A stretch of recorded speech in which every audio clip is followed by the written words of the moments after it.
Держи руку. Дай свою руку. Почему не бросишь, О'Нил? Самое время.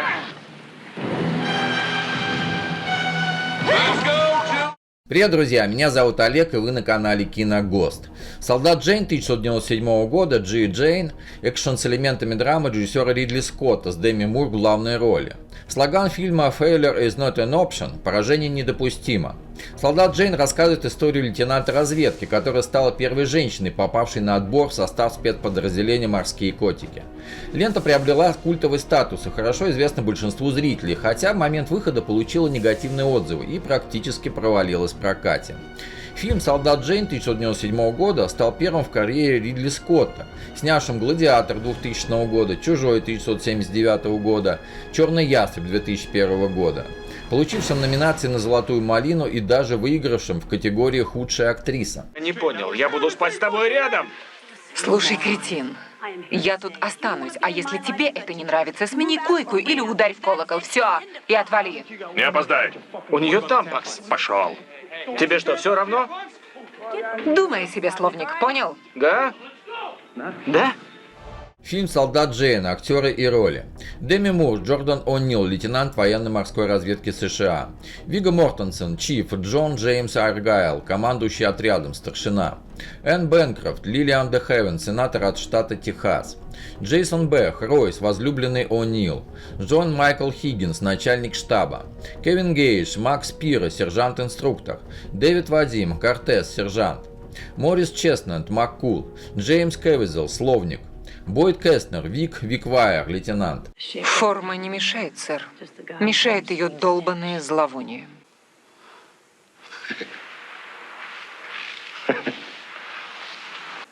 Хочешь общий стандарт? Обращайтесь со мной так, как со всеми. Ты получишь все, что хочешь, О'Нил. Если ты вообще этого хочешь.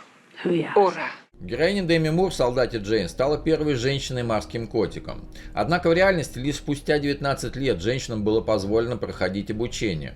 90,9% кандидаток не проходят обучение, так как не справляются с тренировками. Деми Мур и остальные актеры проходили многомесячную подготовку к съемкам «Солдата Джейн» в специальном лагере во Флориде. Лишь Вигго Мортенсен вместо изнурительных тренировок посещал действующее подразделение военно-морского флота и общался с морскими котиками. У членов съемочной группы это вызывало раздражение, но именно этого Мортенсен добивался, ведь в фильме он исполнял роль жестокого командира. Обучающиеся в частях спецназа пишут сочинения, испытывая чувство голода и страдая от недостатка сна.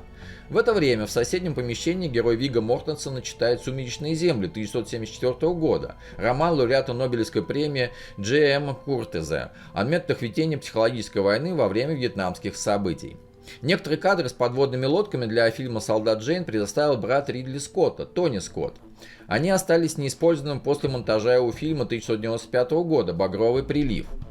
Незадолго до начала съемок в «Солдате Джейн» Деми Мур пыталась связаться с президентом США Биллом Клинтоном и попросить его отдать распоряжение Министерству обороны США оказать содействие в продюсировании фильма. Успеха она не добилась. Ее присутствие делает нас уязвимыми.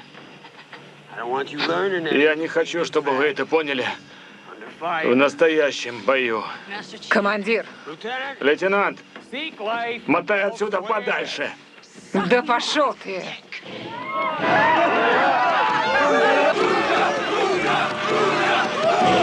Награда в книжке стихов в конце фильма «Солдат Джейн» — это крест ВМС США, вторая по значимости награда за проявленную в бою доблесть.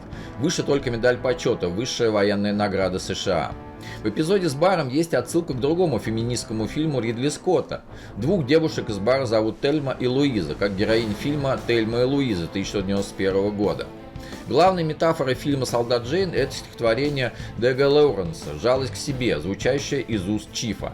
«Я не встречал в природе жалости к себе, ведь стужу, птаха малая, с дерева упав, закоченеет и умрет, не испытав при этом жалости к себе». Вигго Мортенсен и сам пишет стихи и выпустил уже несколько сборников, в качестве иллюстраций к которым использует репродукции собственных картин.